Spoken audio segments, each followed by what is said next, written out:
Welcome to this lesson where we're going to look at algebraic fractions. This is the more simple algebraic fractions video, and then we're going to have another one where we have some more complex concepts coming through. To do this, you need to remember your fraction rules that you've been learning up till now. Things like if you want to add or subtract, you have to have the same denominator. And you can cancel downwards. If you're dividing, you flip the last one and you turn it into a multiplication. But we're going to go through all of those. So first of all, we have a very simple one. We have 25p over 45p. We can't cancel the p because there's no p on the bottom, but we can cancel out our numbers because both of these have a common factor of 5. So we can take out our, divide both by 5, so we're going to get 5 over 9, which then becomes 5p over 9. Or you could write it as 5 over 9p. So that's our first one. The second one, we're trying to add these together. And again, as I said before, to add, you have to have the same denominator. It's the same with subtraction. So we can change these to be 22x over 4 plus, and then we want this one to be over 4 as well. So we're going to multiply by this number. If all else fails, you can multiply each one by the opposite denominator, but we're really trying to find the lowest common multiple. So in this case, we don't need to multiply 4 by 2. We just need to multiply this whole one by 2 to get to the bottom denominator of 4. So if we multiply this one by 2, we're going to get 4 and 6x. Now we can add them together. So we get 22 plus 6, which is going to be 28x over 4.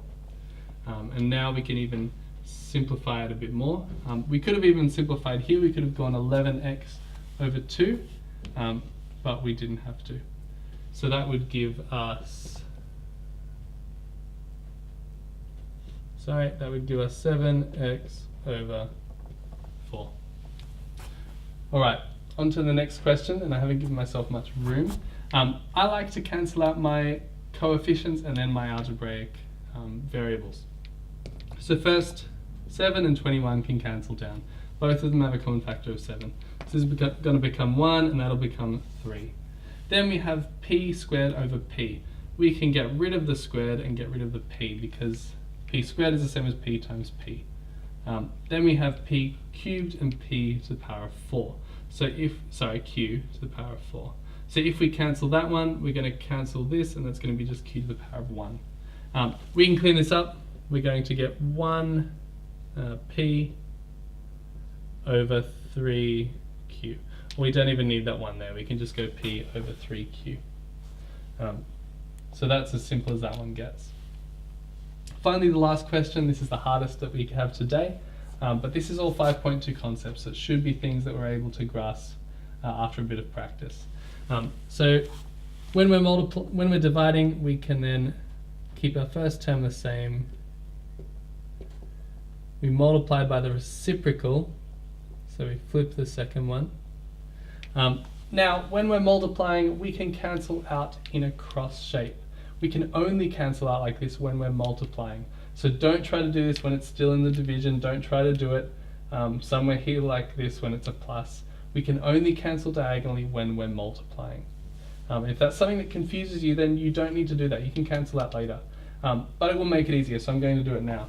So we can cancel out this b squared with this b cubed, and that b cubed just becomes b, because both of them divided by b squared becomes b here, and that just becomes 1.